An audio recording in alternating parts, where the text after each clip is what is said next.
Assalamualaikum warahmatullahi wabarakatuh. Perkenalkan, nama saya Miftahul Huda dengan NIM 0025. Di sini saya akan mempresentasikan hasil analisa dan perancangan dari sistem apotek Bunda. Sebelumnya, untuk nama kelompok kami, saya sendiri Miftahul Huda, NIM 0025. Untuk yang kedua, Muhammad Rian Ferdiansyah 0056. Yang ketiga ada Ryan Ridwan Awud Aziz 0038, dan yang terakhir ada Mirza Gulam Kamal 0071. Kami semua dari kelas 3B43. Untuk yang pertama dari analisa dan perancangan sistem apotek Bunda itu ada dalam pembuatannya, dalam pembuatan sistemnya yang pertama itu ada identifikasi proyek dan seleksi. Untuk yang pertama itu di identifikasi proyek dan seleksi ada latar belakang. Perkembangan teknologi informasi mendorong berbagai bidang usaha untuk meningkatkan efisiensi dan akurasi dalam pengelolaan data, termasuk pada sektor pelayanan kesehatan seperti apotik. Berdasarkan hasil observasi yang dilakukan pada sebuah apotik, ditemukan bahwa proses pencatatan data, obat, stok, dan penjualan masih dilakukan secara manual menggunakan buku catatan. Cara tersebut menimbulkan berbagai permasalahan, seperti kesalahan pencatatan, kesulitan dalam pencarian data, keterlambatan informasi stok obat, serta risiko obat kadaluarsa yang tidak terpantau dengan baik. Oleh karena itu, diperlukan stok obat serta risiko obat kadaluarsa yang tidak terpantau dengan baik. Oleh karena itu, diperlukan suatu sistem basis data yang mampu membantu apotik dalam mengelola data secara terstruktur dan terkomputerisasi. Untuk yang keduanya dari identifikasi proyek dan seleksi ada identifikasi masalah. Permasalahan yang ditemukan pada apotik antara lain pencatatan data obat dan penjualan masih manual. Sulit mengetahui stok obat secara real time. Tidak adanya rekap laporan penjualan yang sistematis. Resiko obat kadaluarsa tidak terpantau dengan baik. Selanjutnya untuk seleksi proyek. Berdasarkan hasil identifikasi masalah, dilakukan seleksi proyek untuk menentukan kelayakan pengembangan sistem. Dari hasil analisis, pengembangan sistem basis data apotek dinilai layak karena sistem dapat meningkatkan efisiensi kerja pegawai apotek, mengurangi kesalahan pencatatan data, mempermudah pengelolaan stok dan laporan penjualan, mendukung pengambilan keputusan oleh pemilik apotek. Dengan demikian, proyek pengembangan sistem basis data apotek dipilih dan disetujui untuk dilanjutkan ke tahap berikutnya. Untuk tahap yang kedua itu ada inisialisasi proyek dan perencanaan. Dari inisialisasi proyek dan perencanaan itu tahap pertamanya ada tujuan proyek. Tujuan dari pengembangan sistem basis data apotek ini adalah mengelola data obat secara terstruktur dan terpusat, memantau stok obat secara akurat, menyediakan laporan penjualan dan stok secara cepat dan tepat, mengurangi resiko kesalahan pencatatan dan kehilangan data. Untuk bagian kedua dari inisialisasi proyek dan perencanaan adalah ruang lingkup proyek. Ruang lingkup sistem yang akan dikembangkan meliputi 1. Pengelolaan data obat, 2. Pengelolaan data pemasok, kemudian pengelolaan data transaksi penjualan, pengelolaan data stok obat, pembuatan laporan stok dan penjualan. Untuk yang ketiga dari inisialisasi proyek dan perencanaan adalah perencanaannya proyek. Perencanaan proyek dilakukan dengan mempertimbangkan sumber daya dan waktu yang tersedia. Tahapan pengembangan sistem meliputi analisis kebutuhan pengguna, perancangan basis data, implementasi sistem, pengujian sistem, pemeliharaan sistem. Pengembangan sistem ini direncanakan menggunakan DBMS relasional agar dapat dikelola secara konsisten. Perkenalkan, nama saya Muhammad Rian Ferdiansyah dengan NIM 0056. Di sini saya ingin melanjutkan proses atau urutan pengembangan basis data apotek Bunda dengan urutan yang ketiga yaitu perancangan logika. Oke, yang pertama adalah tujuan perancangan logika. Perancangan logika bertujuan untuk menerjemahkan kebutuhan sistem ke dalam bentuk struktur basis data yang logis.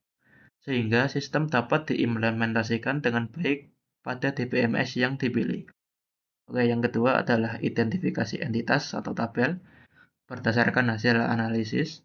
Entitas atau tabel yang terlibat dalam sistem basis data apotek antara lain.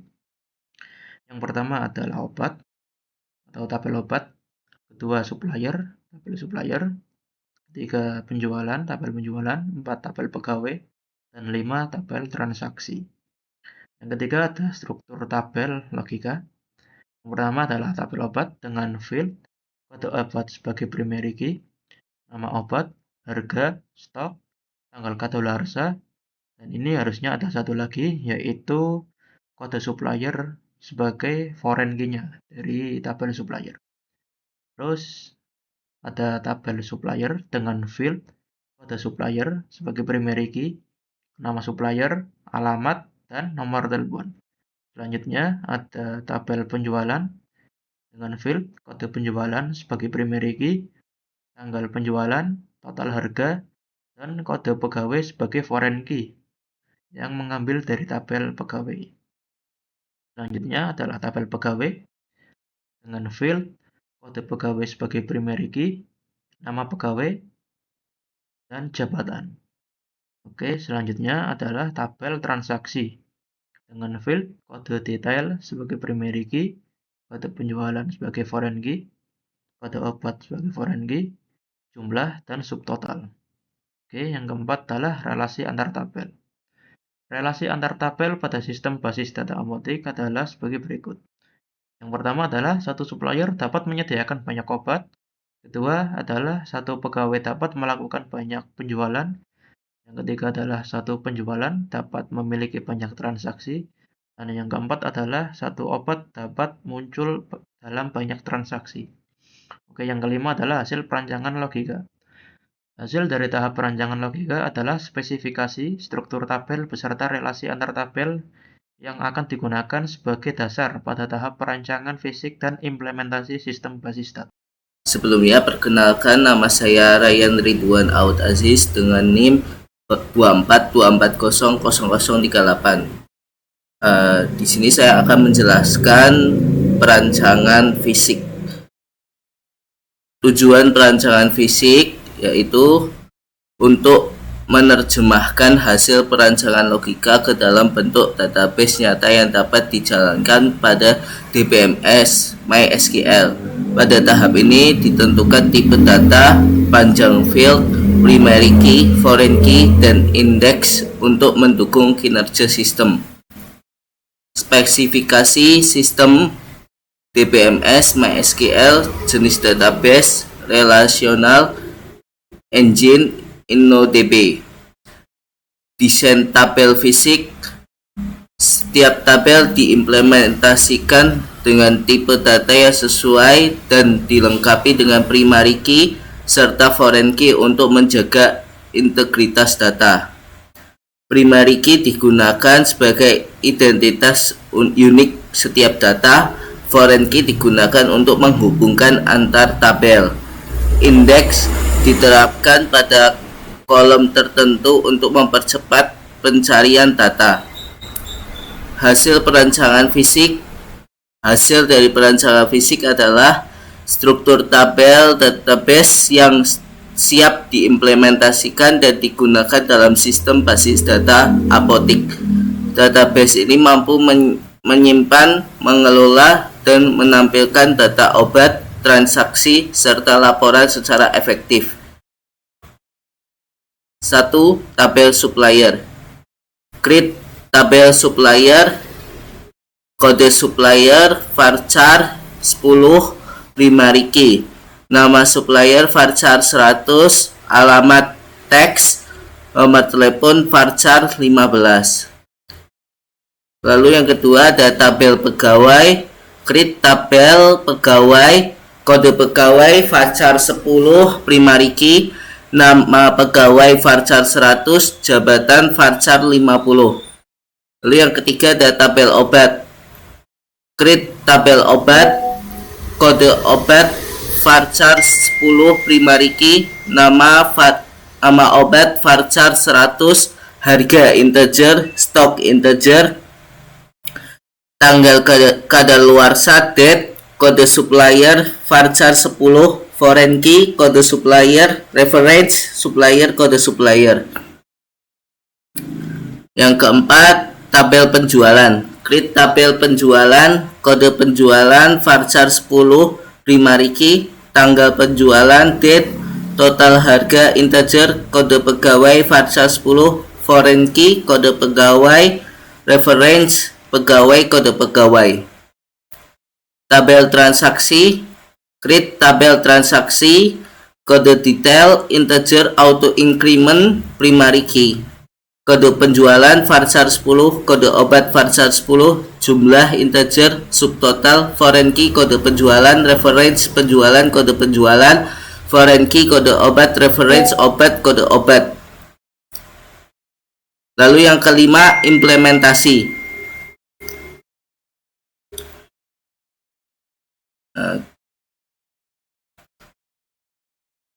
Kegiatan menginput data, tabel supplier, insert into supplier, kode supplier, nama supplier, alamat, nomor telepon, values sub 00001,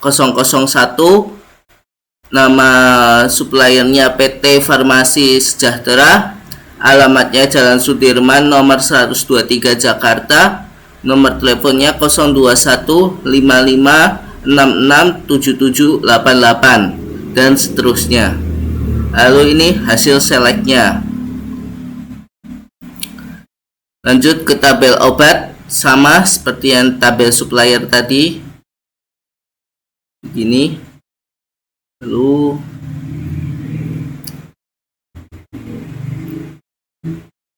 Lalu lanjut ke menguji relasi dan query. Output menampilkan detail penjualan lengkap. Select PJ kode penjualan, PJ tanggal penjualan, PG nama pegawai, O nama obat, T jumlah, T subtotal, PJ total harga, from penjualan PJ, join pegawai PG on PJ kode pegawai sama dengan PG kode pegawai, join transaksi T on PJ titik kode penjualan sama dengan T kode penjualan, join obat O on T titik kode obat sama dengan O titik kode obat, order by PJ kode penjualan. Lalu ini hasilnya seperti ini.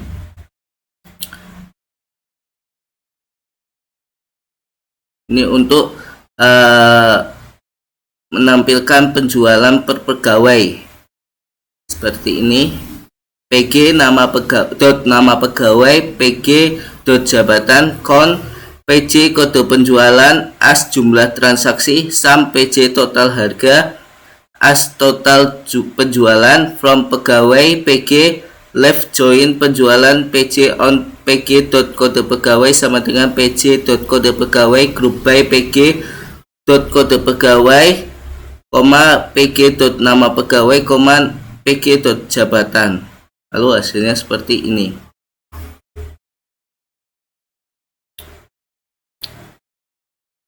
Lalu ini data obat beserta supplier dan stok. Seperti ini.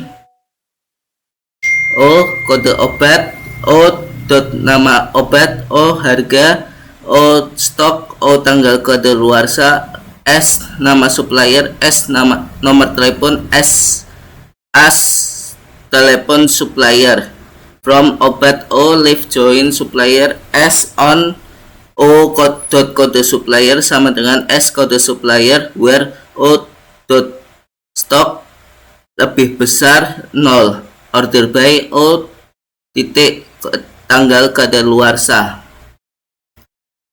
Hasilnya ini. Oke, sekian dari saya. Wassalamualaikum warahmatullahi wabarakatuh. Kenalkan, nama saya Imran Kamal dengan NIM 24.240.0071. Jadi di tahap ini adalah tahap ke-6, yaitu pemeliharaan. Di dalam tahap pemeliharaan ada sebuah kegiatan. Ada contohnya nomor 1 ada kegiatan membackup data. Jadi dalam sebuah database harus selalu di backup agar jika terjadi hal-hal yang tidak diinginkan dalam database sudah ada backup-nya aja. Untuk yang nomor 2 ada update obat. update tabel obat. Misal ada kenaikan harga sebuah obat dari 15.000 menjadi 18.000. Maka dalam database harus di-update agar datanya menjadi data yang terbaru. Misal di sini ada kode obat OBT001 diedit, harganya diupdate menjadi 18.000. Yang awalnya 15.000 menjadi 18.000. Nah, menjadi 18.000. Kemudian yang nomor 3 ada penambahan fitur laporan. Penambahan fitur laporan bisa disebut juga dengan membuat view. Membuat view juga disebut dengan membuat laporan. Pembuatan view ini berfungsi untuk melaporkan penjualan per harinya. Jadi setiap hari penjualan akan masuk ke dalam view ini.